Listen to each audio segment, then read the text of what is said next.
Well, in 1998, after meeting Constable Pete Cornick, who has family in Grand Bank and was stationed there, and another Constable, Len Brayon, who was stationed in Grand Bank, and who I was acquainted with and knew me. My wife and son and I went to the Irving station in Donovan's for a Sunday lunch because the night before I had explained to them that after all these years I felt I had to go back to the authorities again and try and get justice. But I had to speak to them before I did that, and said to my wife, Audrey, if you want to leave, I'll understand. And I said to my son, I'm sorry for having to do this, but I had to do it for your sake and mine, so we can both have a life of our own. And he said, that's okay, Dad.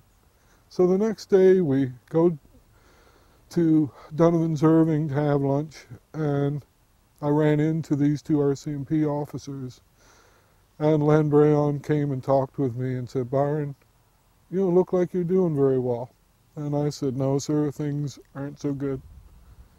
And he said, you know, what's going on again? And I told him, and he said, yeah, I understand. And him and Pete Cornick were there, and he said, Pete, why don't you get him to come into the office and report this again? He said, Byron, you should report it again. And I said, yes, sir, I'm going to. And he said, well, Pete, you sit through it with him and help him through every way you can. So when was the first, you reported it way back in the 60s as well, right? That was This was 98, was the final time. But in 1960, I reported to a Sergeant Sturge. I was sitting on the wharf on a Sunday morning, and I was alone, sitting on the edge of the stage there, Studley stage, and Sergeant Sturge was dressed in his hat and red uniform with his breeks and big eye boots on. And he said, what are you crying about? So I had explained to him what was happening at home and what my mother was doing with me and playing with my privates. And he said, you come with me. So he took me by the hand and we went back to our house, and he lectured my mother and told her, he said, if you ever put another hand on him again, I'll see that you're put in jail yourself. And she was real mad and changed colors.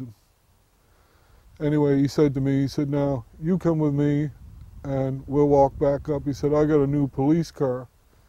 I remember the car was waiting to have Mr. Patton. Lou Patton would get the cop cars ready for him with the lights and the doors and signs and things. And it was a 1961, a new car, a Dodge Dart. And he said, we can look at the car and she'll cool off while we're gone. So I said, okay, sir. So I went back with him, but when I went back home, she hadn't cooled off. I got a good shit knocking as it was. But that was 1960. And then in 1965, there was a policeman at home that his name was Gilbert White. Gilbert was we had a police boat in Grand Bank that patrolled the coast because of the St. Pierre Islands, the French islands. Gilbert was an RCMP officer there who was also a very good friend of my Aunt Jessie Snook Grandy now. And they just walked together with their friends, and Gilbert spent time with them. So in Grand Bank, there's one bridge in the town over the river.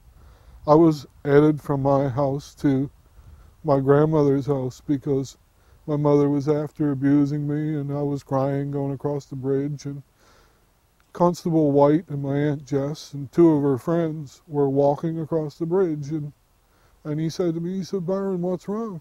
And I said, I'm going to Gran's house. That was my grandmother's. And he said, there's something wrong. And I said, yes, sir. My mom has been picking at me again, and she's beating on me and my sisters. And he said, you come with me, Byron. We're going to stop this. So we went back to the RCMP office in Grand Bank, and he wrote everything up. And the person was on call at that time. He talked with him, and he said, okay, I'll go talk with her. So I went and walked with Mr. White, and my aunt and her friends for a while, and as far as I knew, the other constable went to speak with our mother. Nothing changed. Everything stayed the same. Nothing was done. This was like 64 or something? That was 64, 65. In 1966 and 67, there was Corporal Sparks was in Grand Bank in charge. And after 1966, when Hickman did this to my sister, I had some real hard times. In 66, right after that, I took a whole mess of my mother's pills. She always had a purse full of pills. Anyway, they took me to the hospital in 66 and pumped my stomach out. I was 13. So I got through that, but in 67, I was pretty tired of seeing my sister get so large that I hardly knew her anymore from being pregnant. So I went to Corporal Sparks, who was stationed in charge in Grand Bank, and I spent all morning filling out a formal report, telling him what had happened, how I'd followed my mother and my sister to Hickman's campaign party, and what had happened, and who actually was the father of my little sister's baby. He said he'd take care of things and made all the notes for 4 or 5 hours during the morning. All the talk with Corporal Sparks got me was a visit from my uncle, who took me out in his boat and threatened to drown me. That was the only results I got from that report. After that, there was a Corporal Eaton came to Grand Bank. He was a friend to everyone. Actually, him and his 65 Mustang, black one, the first one ever in our town. So all the young fellas, I was into cars. I liked cars, so I talked to him a lot. Anyone who talked with me could understand there were things wrong. So he asked me, and I told him.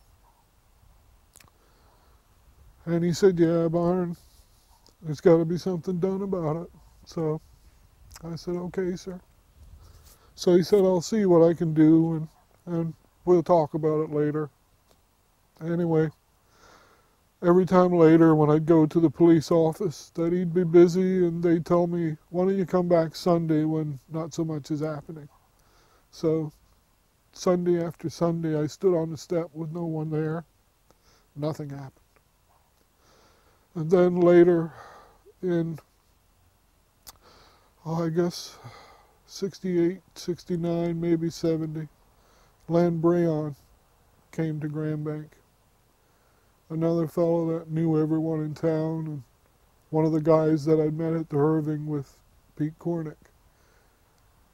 And the same thing, and it was 1970, I was sitting on the wharf in my old car.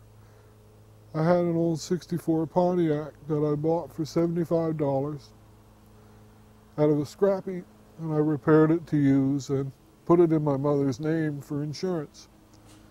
So she kicked me out, and I went to sleep at the head of the wharf in my car, and Len Brayon and Richard Foote, the municipal cop, came on the wharf and saw me there and got me out of my sleeping bag and said, look, Byron, if you don't take the car back home, we got to arrest you because your mother has reported you for stealing the car.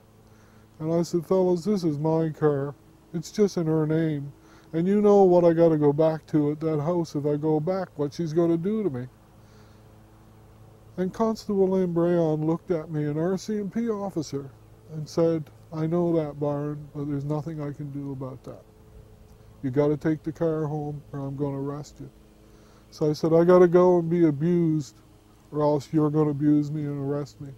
And he said, I'm sorry, that's the way it is.